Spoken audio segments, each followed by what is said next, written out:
Welcome to the Simply Love Jesus podcast, where we learn what it means to love God and love people.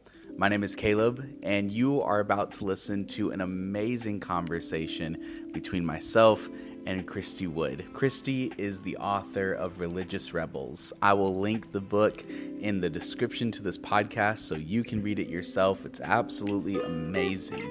But me and Christy have a conversation about her book, her life, her experience growing up in a Christian cult, getting out of that, and even the similarities that we see between what she grew up in and what we are experiencing today. It's a wonderful conversation. I think you're going to get a lot out of it. And as always, send me a message if there's anything I can do to pray for you.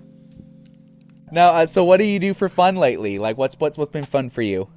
What do I do for fun? I have a very busy life right now. I'm a mom and a wife, and I work. For fun, it's not winter anymore, but in the winter I was taking a lot of walks and snowshoes and cross-country skiing and stuff like that. Probably right now I'm working in my flower beds, which doesn't sound super fun, but oh no, that is fun. It's relaxing. I have been really into, for the past several years, I've been growing a bonsai tree. Oh, nice. And so that just got me really big into, it was actually really helpful for mental health, because several years ago I was dealing with a lot of crazy depression, which I've dealt with my whole life, but it was really bad these last several years. Part of me just kind of going off the grid, and when I was kind of at my lowest, I found gardening and just growing a tree was actually really beneficial to help me recapture some mental health, because it kind of attached my mental health to this little tree that I had. And as it began to grow, I felt myself growing at the same time. It was really cool parallel. So that's awesome. With your flower beds, are you planting anything specific, or are you just gardening, just whatever? I mean, I'm in Michigan right now, so right now it's more just you're tearing out all the gross stuff. So I've been in this battle with plants and then animals and slugs and mold. So my first year at our new house, I fought deer and rabbits, and they were just eating everything, and it was driving me crazy. Yeah. So last year I bought this really stinky, awful spray that you can spray on the plants, and then they kind of absorb it into their little leaves, and they taste terrible. And so I got the deer and rabbits to leave me alone. They were totally leaving my garden alone.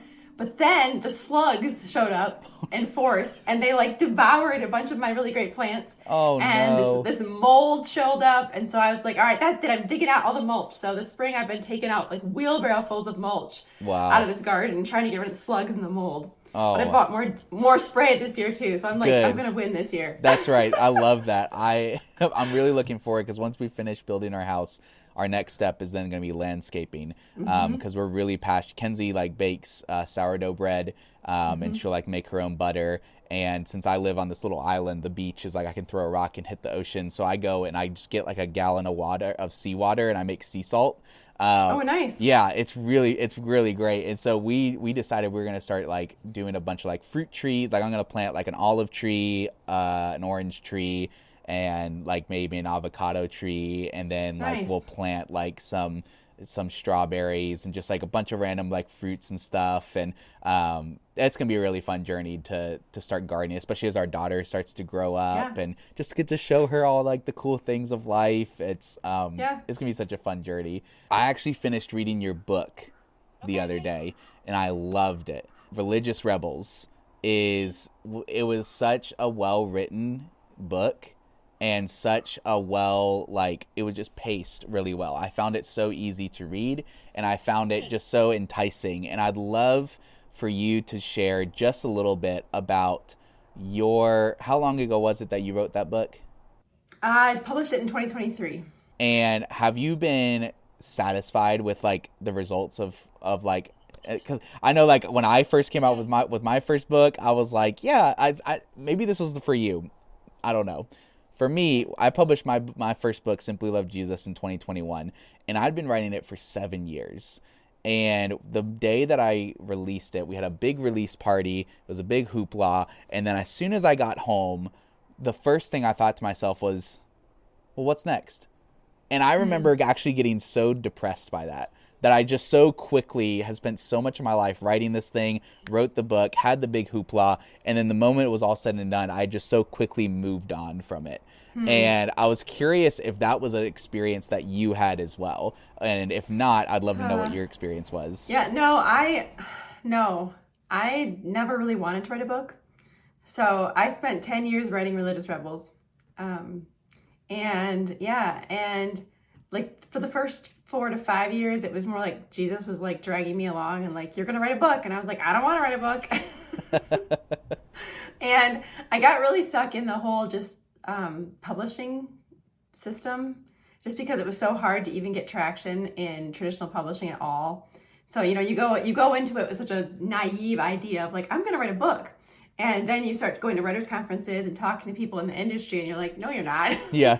Like, nobody knows who you are. You don't have a platform. You don't have a website. All these things that you don't have at first. And so I feel like I just would get discouraged and like stop writing. And then I would get re-inspired and write some more. About 3 or 4 years into my journey of writing, we went through this huge spiritual abuse thing at the church where my husband youth pastored. And he ended up getting fired.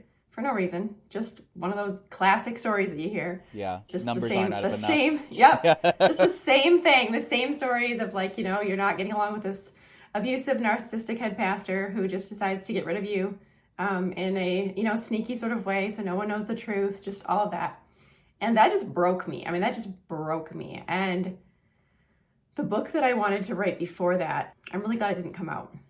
Like, I'm glad that one is not the one I wrote, because I wanted to tell my story about leaving the cult, but before I got broken by religious Christianity and normal evangelicalism, I was just very prideful. I still had like an idea of like, I was in a cult and I love Jesus. Like, what's wrong with you guys? Like, why can't you just like love Jesus? And then going through the devastation that we went through, it was about a year of spiritual abuse, and then the firing, and it was a secret for 2 months. I couldn't tell anybody we were being fired. The NBA, yeah. And then we were fired, and they were like, but you still have to stay through June and keep doing youth group. But then we were too sad, so they were like, you're too sad, you need to leave now because you're making a mess of the church because you're so sad. It just literally was just like one thing after the next. It's almost comical to like think back on all of the just ridiculous things we experienced. But yeah, it broke me. And it broke me to the place where I was willing to listen and learn from people I didn't think I agreed with. And so I started reading some of the classic deconstructioners, like Rachel Held Evans, and a few more people who had written books right around her time when she was writing her first book. And like, I didn't always agree with their end, like, idea, but I understood how they got there. Yeah. Like, I was like, I know how that you got here now. And I just feel like it broke me. It broke me, it humbled me. And in my reconstruction process and deconstruction process after that, that's where Religious Rebels came from. So it came from that place of brokenness, and I think you can hear that in my words.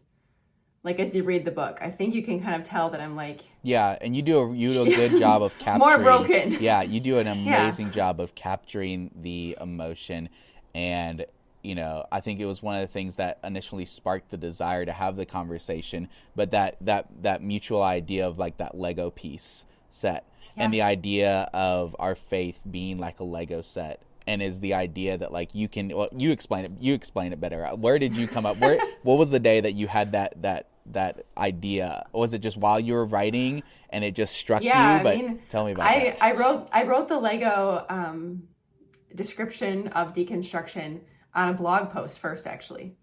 And then a lot of my blog posts ended up becoming the book, which I think happens for a lot of people. So a lot of the things that I wrote in those chapters were originally written on my website or on my blog. And then they were kind of just, the ideas were incorporated. And so that Lego description is actually from a blog post. But I was sitting in my mother-in-law's basement because we lived with her for about 18 months while we tried to get our house bought and sold and all that good stuff. And I think I was just looking at my son's Legos on the floor, and I was really processing the deconstruction and just the way that I saw so many in the deconstruction community assuming that deconstruction meant going this direction, and kind of a very narrow understanding of what that meant. And I was like, if you deconstruct, then you're going to look like this and you're going to end up here and whatever. And I was like, I don't think so. Like, I've done a lot of deconstruction in my life. I would say I've been through maybe 4 seasons of deconstruction, like starting back way before we even used that word. And like I'm still a pretty Orthodox Christian. Yeah. Like, I hold a lot of the creeds, and I hold to these cores of Christianity that are across denominations. And have I reconstructed and deconstructed? Yeah, I absolutely have. I left a ton of things behind, a ton of tradition and religion, but at the center of that, like I said, that Lego, there's this original design of Christian faith that just gets added to. Pieces get added to it, and they get added to it, and they get added to it. And so to me, like, deconstruction is necessary. Yeah. Like, we have to deconstruct this evangelical Christianity that we have right now, because it's pretty far away in a lot of senses from true Christianity and from who Jesus is. And so we have to take it apart. But just because you've deconstructed all those pieces into the little pieces, like, doesn't mean you have to just throw them in a pile and walk away. Doesn't mean you just throw them away. It means you can, if you want to, look at Scripture and try to rebuild as best as we can a faith that is genuine and authentic. Yeah. And I think you used, I can't remember which page it was, but you said something along the lines, or at least this is why I took away from it when I was reading it, was the idea that we shouldn't be afraid of deconstruction because, what was it? It was something, essentially this is what I took away from it, was the idea that a faith that is allowed to be questioned is an honest faith. Yeah.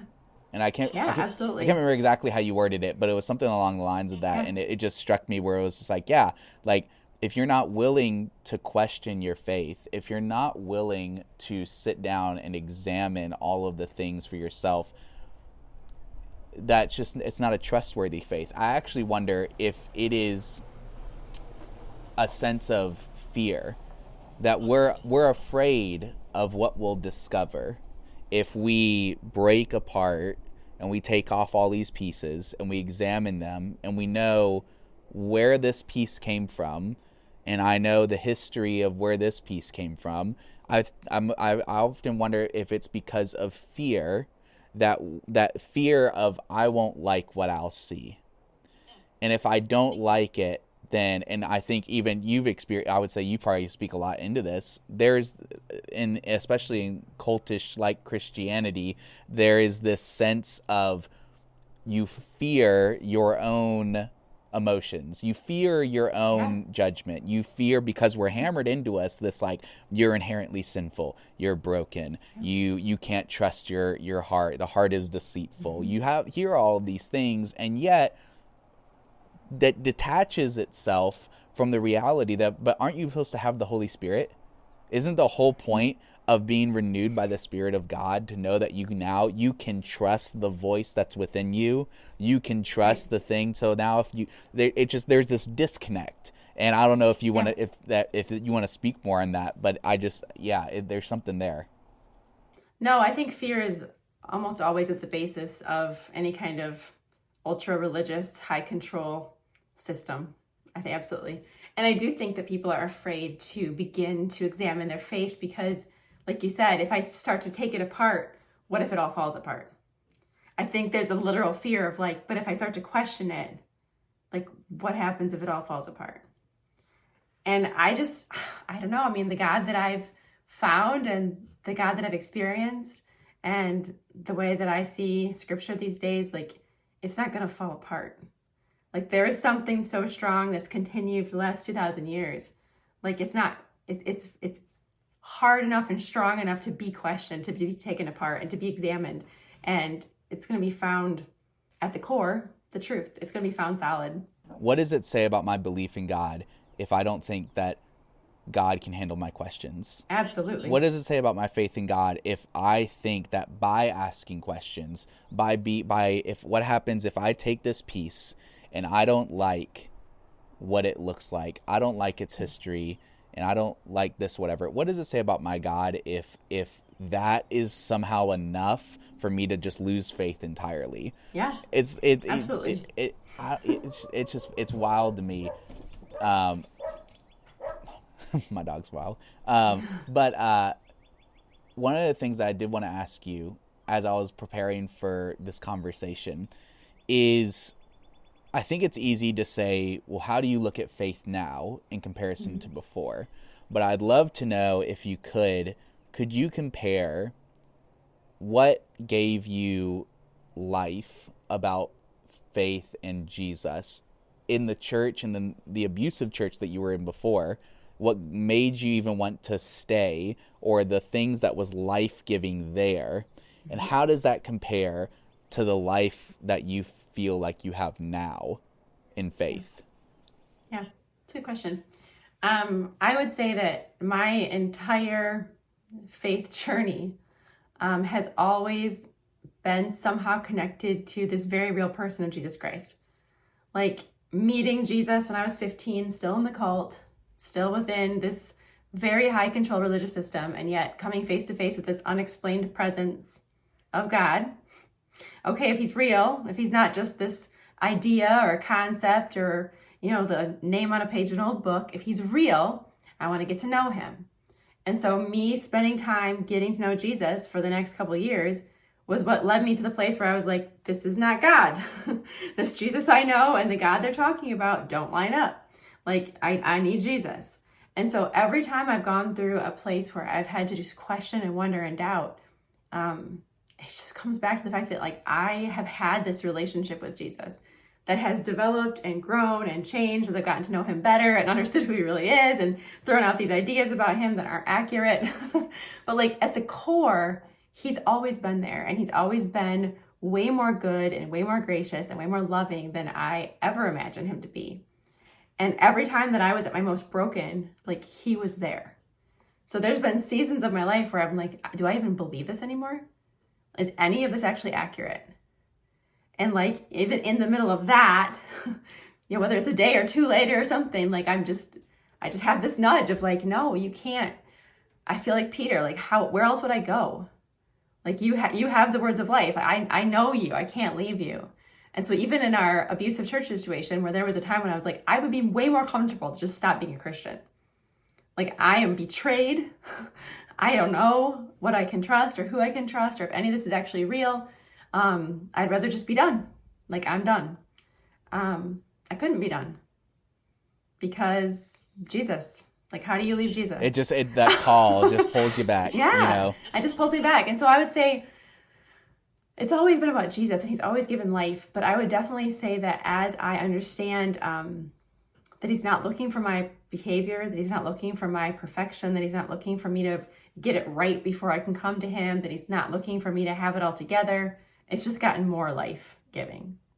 And as I've been able to understand that there might be things I don't get, not having an answer for everything is kind of scary, but I don't think we need to have answers for everything.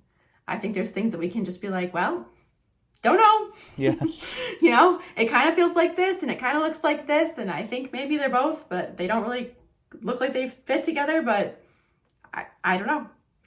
And Mike Cosper just wrote a book talking about ideology, the church in dark times, what it's called. And he talks about just the idea of comprehensibility. And so like in our world, we think everything is comprehensible.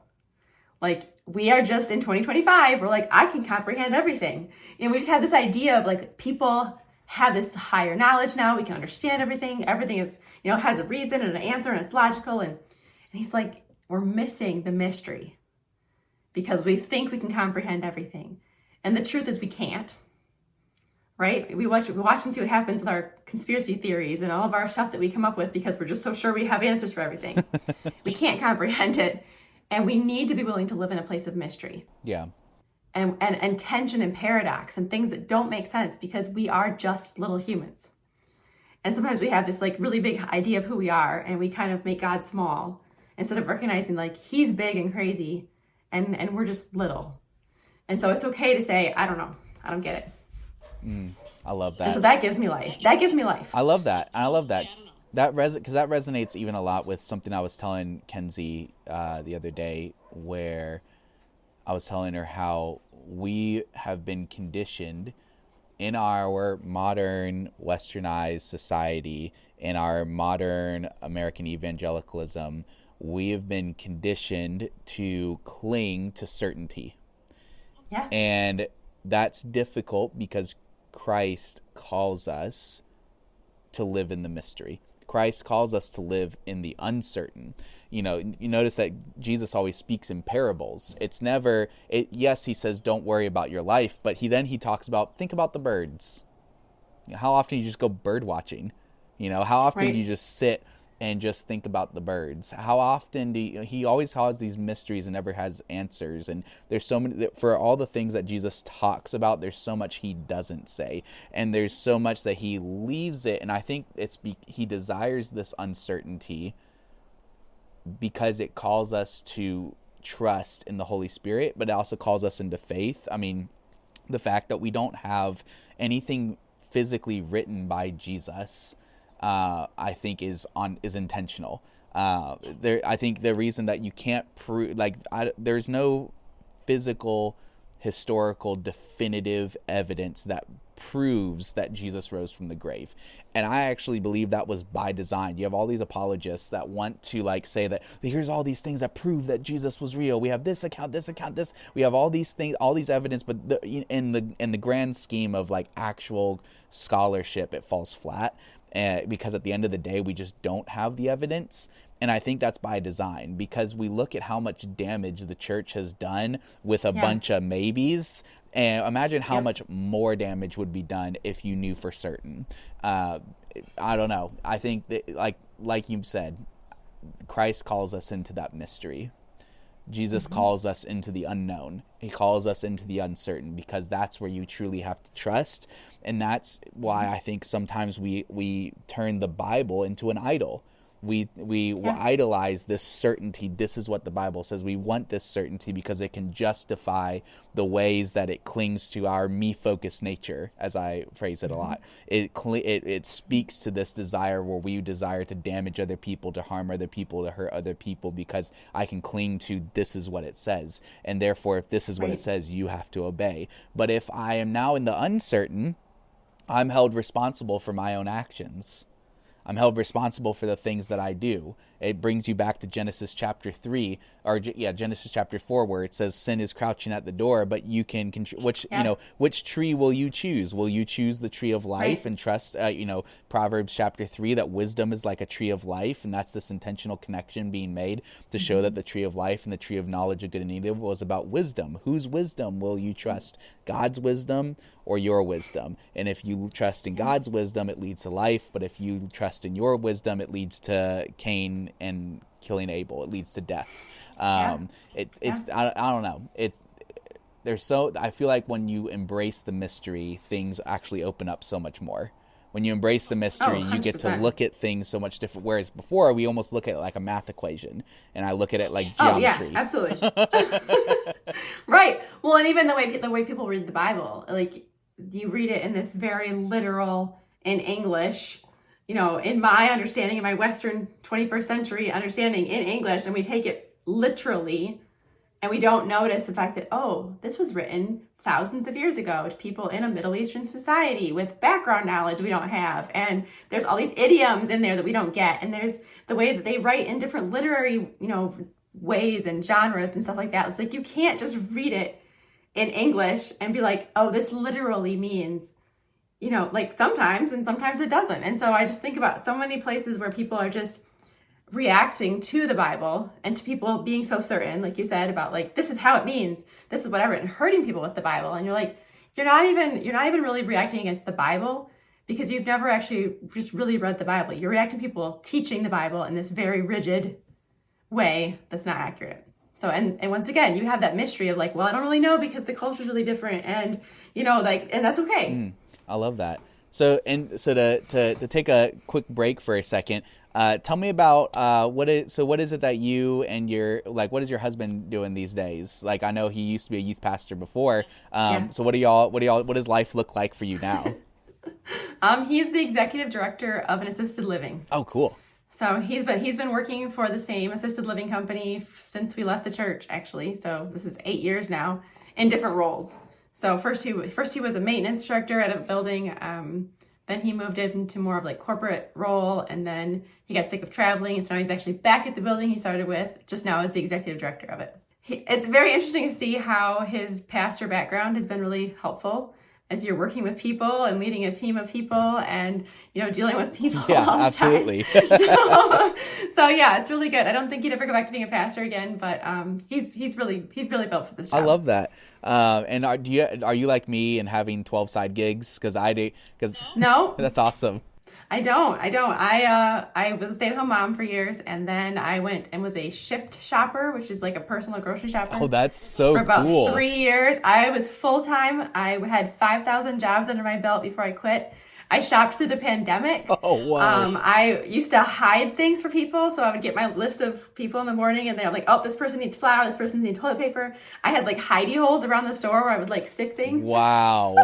That is awesome. So I could pull it out later for my clients later in the day. And then in 2021, I went back to teaching. So I taught for 3 years, 5th grade math. And this last year I've moved into a behavior specialist role. So same school, but I'm now a behavior specialist working with all of its dysregulated children. Oh, that's so... who are crying and screaming and everything else. Wow. And how old are your kids again? They are 12, almost 13, and 14, almost 15. Fun.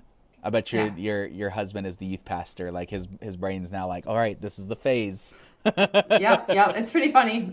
He's definitely I would say he's definitely really relishing his middle school dad role. Oh, that's so cool. Well, what has been? Tell me a story. Or I guess the first thing that comes to mind of how you've seen your book Religious Rebels, how you've seen it give life to other people, and just confirm why you wrote this book. Yeah, no, that's really good. I think my favorite reviews or people just reaching out to me have been people. It's so funny. Okay, so I wrote this book as a girl, as a woman, and not having any idea how many men would read the book, but really hoping that it would be a book not just for women. So I've never wanted to be just a woman who writes to women. I wanted to be a person who writes to people. Yeah, and so I very clearly made sure the cover was not like feminine. I wanted it to be, for anybody, just open.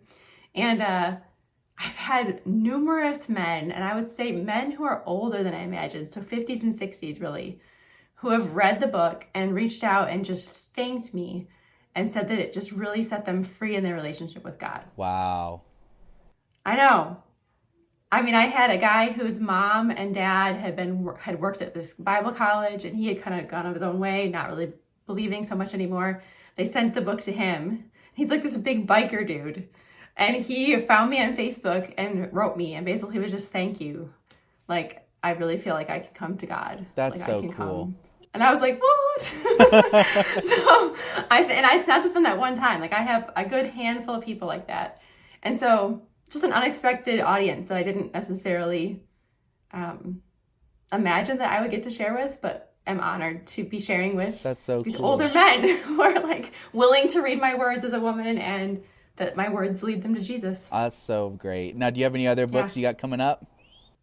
I am working on one, but I cannot figure out what framework. I was actually just talking to someone the other night who's a book coach, and she's like, I'm a book coach. I should work with you on this. And I was like, yeah, I know. I want to tell more of my story because you know that in Religious Rebels, I kind of bounce around a lot.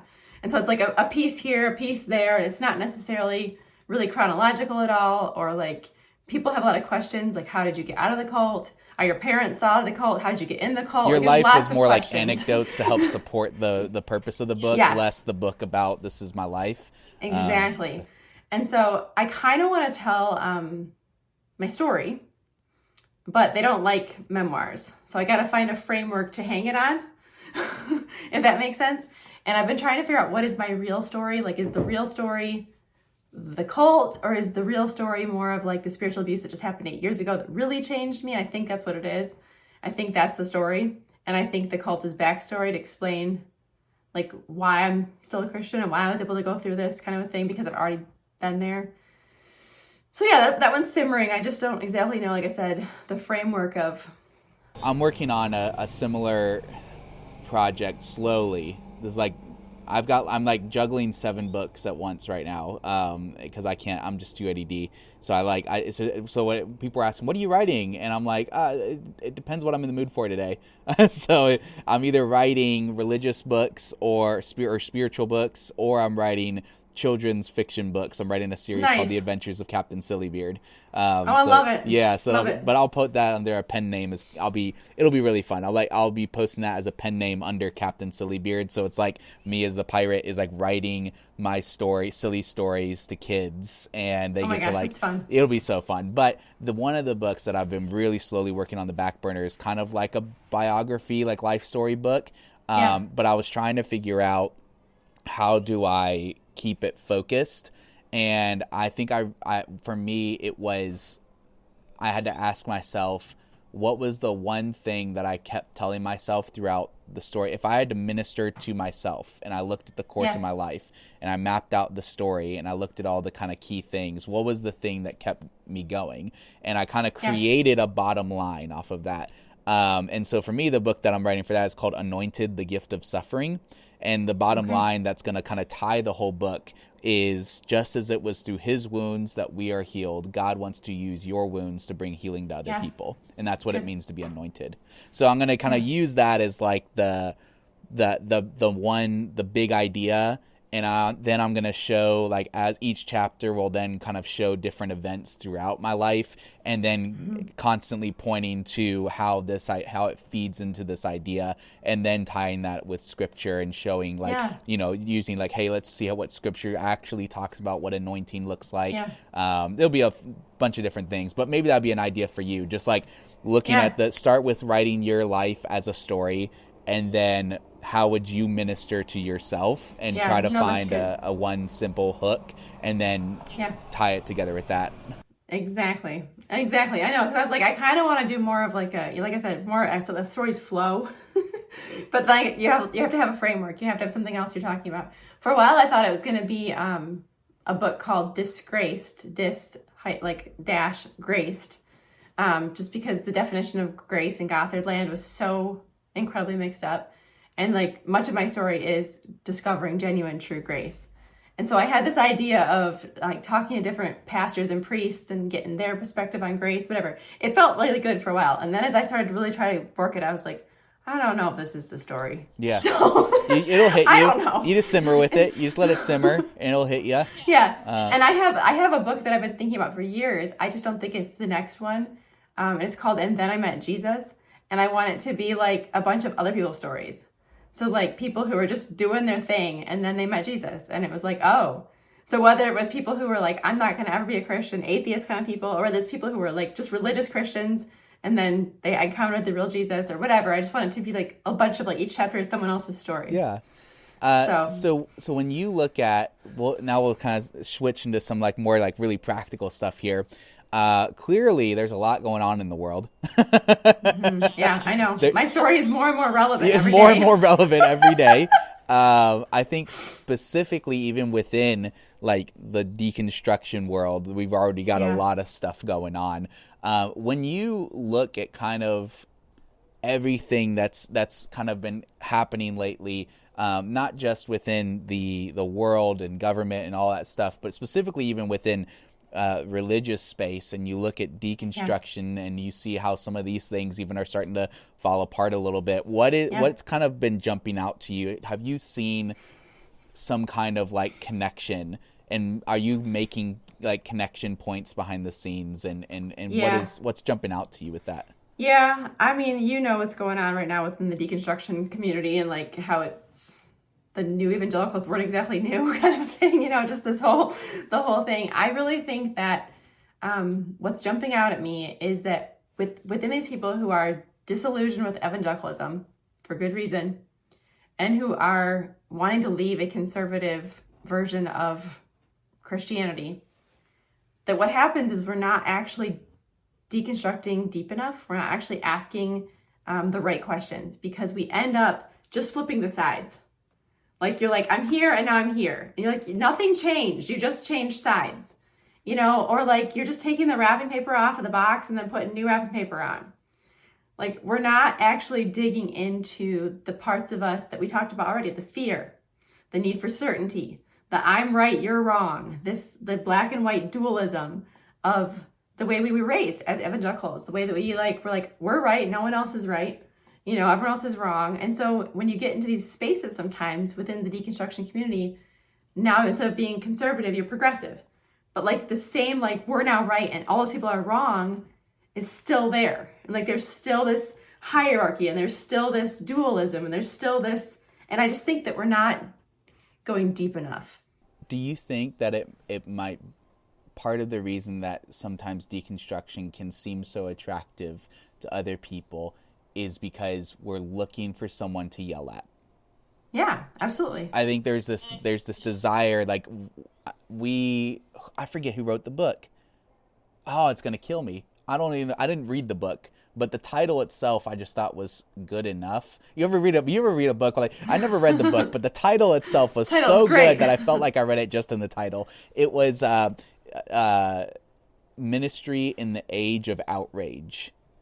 Yeah. And it was, I don't remember who wrote it, but that title struck me so hard, with just the age of outrage. I don't even know what was in the book, but I know that struck out to me. It was like, we're addicted to outrage. I mean, we it's the consumerism within us, the desire to capitalism. I was just talking to a friend, Stefan, the other day, who's connected with this the like new monastic order, which is really cool. I actually just followed him on Threads. He's super great guy. He we every Tuesday night we just do prayer hour. We just have a time where we just gather, we just pray. And so if you ever want to join us, feel free. We have it like on my Discord server. So every Tuesday night we're just like, hey, it's time to pray. That's all it is. And so, but we were just talking the other day about all this stuff going on, and we were talking about how like it's this addiction to capitalism. We capitalize on these moments in our life, and I often wonder if it's just we want just someone to yell at. And I think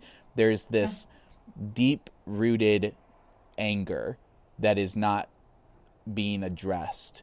And I think one of the things that I wrote about in Letter to the TikTokians, which was a whole big TikTok project that I came out with, and then soon as I can actually get the cover designed, I'll come out with it as like a free just like pocketbook. But one of the things I wrote in it is that anger is the thief, or anger is the grief of lost joy. Was it stolen joy? Whatever. Anger is the grief of stolen joy. There's something that was robbed from us, and I wonder if like you said, there's something deeper there, and I just don't know what questions we're not asking. But sometimes, I don't know. How do you think that we get to that deeper rooted problem? How do you think we get to ask? Like, we're asking the wrong questions. How do we ask the right questions? Well, I think we're so stuck on the right and wrong beliefs that we're not getting down to like the part where you just are having a space to hold my beliefs and be okay with you having different beliefs. And like it's not that there's no any peace or just certainty in myself or just like feeling confident in like, this is who I am and I'm okay if you are like that. There's not, I think it really just comes down to fear. I think we're still afraid. I don't think we've deconstructed our fear. Like, I think that fear you talked about is still there. I think that our desire to have answers is still there. Our desire to feel secure in those answers is still there. And we haven't really gone deep enough to say, hey, why am I so stuck on this or that? That it's us versus them. Why does it only have to be black and white? Like, we aren't comfortable with paradox. We're not comfortable with tension and mystery. It comes back to that again. Like, we can't just say, I don't know, and be okay with that. We have to have an answer for things. And then if you don't have the same answer, now you're threatening me. And, anger is a secondary emotion.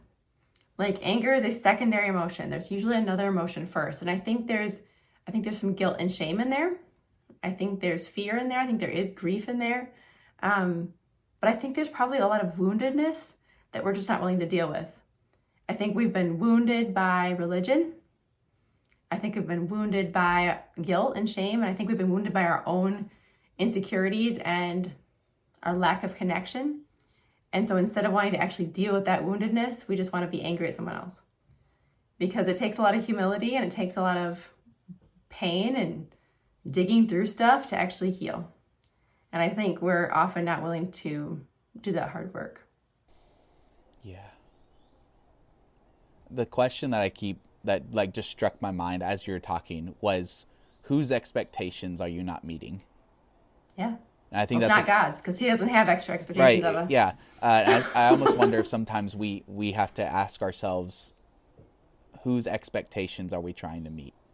And maybe that's why we're angry. Maybe it's because we have this fear that I'm not going to achieve, I'm not going to perform, I'm not going to meet the expectations of someone. For me, this was a huge part of my like deconstruction, reconstruction journey, was fully embracing that while I've given up so much for my relationship with God, there was a huge conflation of God's approval and the approval of the church or pastor absolutely. or whoever. And that conflation, always feeling like, when I was younger, I've been I know we don't know too much about each other, but like short backstory of me was I was a pastor since I was 17 years old.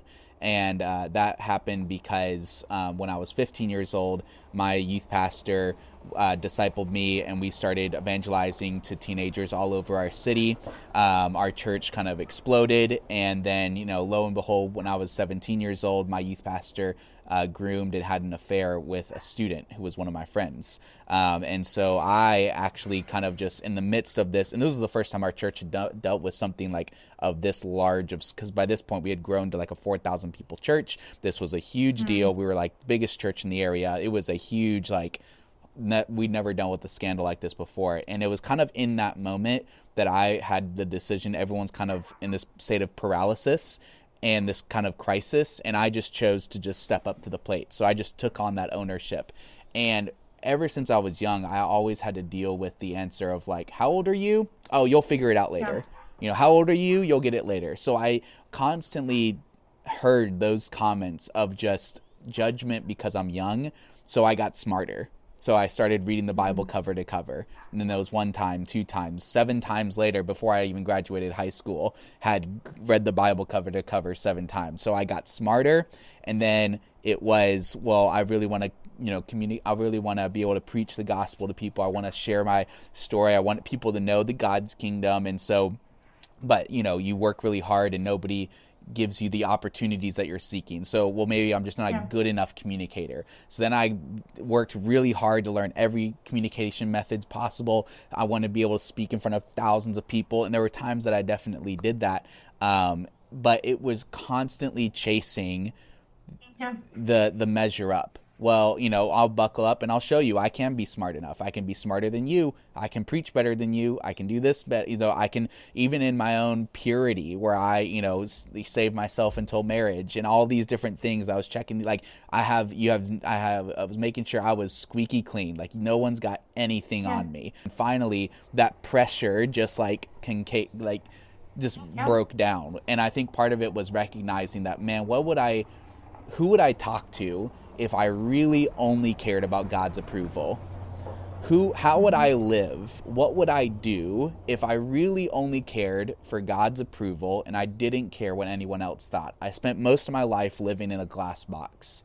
What would I do if I just didn't care about what people saw? What would I do if I just only did what God wanted me to do? And that's when the thing just started kind of crack open, and I began to start allowing myself to question things that I hadn't questioned before. I allowed myself to listen to different kinds of biblical scholars, not just the ones that my conservative evangelical not just the one, not just the approved textbook readings that Moody Bible Institute would love me to have. Like it is like allow me myself to take in as much knowledge as I could from all different sources. Like what would you do if you didn't have to live for the approval of the church? And that was something that was really powerful for me to experience, and especially because when I've always obviously trusted God, but when I had that moment of clarity and I really started to walk in that clarity, it was incredible to see the kinds of people that I was able to meet. And it was amazing to see just how much life could be given to somebody when you really go to the places where no Christians are. Like there was this in Atlanta, if you've ever been to Atlanta, there's this bar that's literally called Church Bar. And the whole place is making fun of Christians. Like, you go inside and it's the whole, like, they literally have karaoke upstairs, and it's a guy on a church organ who just like plays the thing. But it's like it's in outside every single night. There's like Christians that are protesting outside of this place. But when you go inside and you just have conversations with people, and you get to listen to like their stories, and you get to listen to what they're going through, and you just share who you are, and you just get to make friends. People are so much more willing to actually hear what you have to say. I don't know. There's a whole journey for people to experience. Yeah, for sure.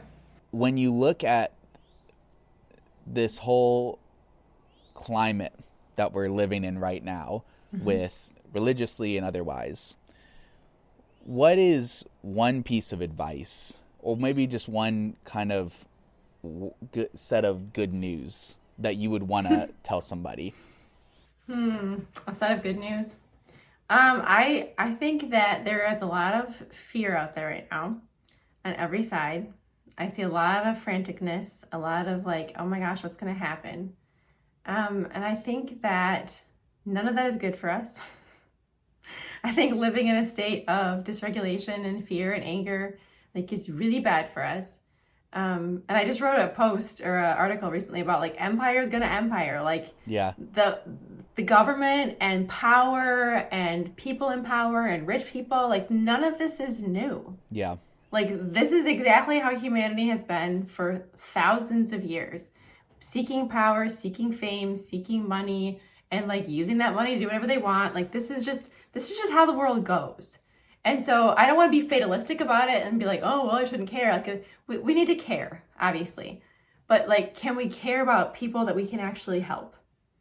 Like, yes, care about the world, but also like, let your main emotions be for people that you can do something about. Because that doesn't mess me up as much. If I'm like, oh, I feel really bad for you, I can make you a meal. Oh, I feel really bad for you, I can give you some money. You know, like, I'm actually helping you versus just me just wallowing in this like feelings that I can't do anything about. And so I think we just need to really take care of ourselves so that we can be people who take care of others. And so I would just say, try to find peace, recognize that none of this is new. Like, this is what people have been doing for thousands of years. This is just how it goes. Like, it's affecting us in ways that we haven't been affected as Americans in a long time, maybe ever. But like, other countries have felt this. Like, other places have felt this. Some places are way worse than this right now. And so, yeah, I think it's really interesting just to see how much of the evangelical ideals have kind of crept into Americans on both sides, on all sides. You know, just the idea of like, well, we shouldn't have to deal with this. Like, we should be better than this. I'm like, yeah, maybe. And also, just as somebody who, I was telling a friend this the other day, as somebody who has lived in super conservative Christianity and is now watching as this strange phenomenon where I got out of the cult, but now my cult is taking over. It's a very strange phenomenon. I'm also not super concerned. This sounds terrible, but I don't think it can last. Like, this kind of stuff implodes. I watched 2 churches implode. I've watched families implode. I've watched my cultic organization implode. Like, it doesn't actually work. Yeah. And so, like, it does damage for sure. It does damage, but it doesn't actually work. It does damage, but it doesn't last. No. So I guess at the end of the day, the message is persevere. Yes, like, exactly. Persevere. Push forward, persevere, because we will outlast this. Take care of yourself, love others, and persevere. Yeah. It's not going to last. I love that. And then last question I had for you, as we get kind of just ready to wrap up, because I don't want to take too much. I think it's already been over an hour. Something like that. My phone's only 53 minutes, so we must have talked before that. Well, here you go. That's good. So it's almost been an hour. But what is the best ways that people can obviously stay in touch with you, but what is something that you're really like passionate about that you really want people to be aware of? So maybe that is like your blog, or maybe that is whatever, but what's something that you want to be able to put focus on that other people can practically encourage and support you and your dreams and what you're trying to accomplish right now? Well, that's very nice. I would say that Substack is like one of my main places that I am right now, and it's a community that I'm really enjoying. There's just a lot of writers on there and readers on there. So hop on Substack. It's just Christy Lynne Wood, like everywhere, at all places. That's where you find me. Christy Lynne Wood, Lynn with an E. I write once a week, long form, and then once a day, usually I'll just throw some kind of a short post up there. But it's just a really great place. I've met a lot of really fantastic people on there, and people are doing some really great work just in their writing. It's great. So yeah, Substack's great. I love Threads. I have a lot of fun on Threads. Once again, just words. So I've always struggled with social media. I hate like this whole like video, whatever. Like I don't have time for that. I'm a working mom I don't have time to spend 2 hours curating some stupid video that Instagram shows to like 50 people. I just don't have the time for that. And so, but like Threads and Substack is just words, and I can write words. And so I love Threads. I'm on there a lot. And just, once again, just throwing out words. So you want to connect with me and my words, that's the two places to find me. Buy my book. That's always fun too. That's awesome. Well, Christy, thank you so much. And I think we can turn off the cameras. But before we get ready to go, or at least before we officially turn off everything, I just wanted to say, like, I love everything that you're doing. One of the things that I've really appreciated about following you and reading your book is just your genuine desire to help people not only love God, but to help them love people. Your desire to help others truly see what it means to find living water, and to have that living water be nourishing their roots, and that living water to produce good fruit. And I think that just should be so evident. And if anyone follows you, I hope that more people get to recognize the true, genuine, and gentle words that you have to share with people. I think you have a powerful way of communicating with others, and just so grateful for you and everything that you're doing. So I wanted to make sure that I told you that. Thank you. It's so fun how, like, because I'm a very strong person, and I spent a lot of years trying to stuff that strength down and not be like the strong leader that I am.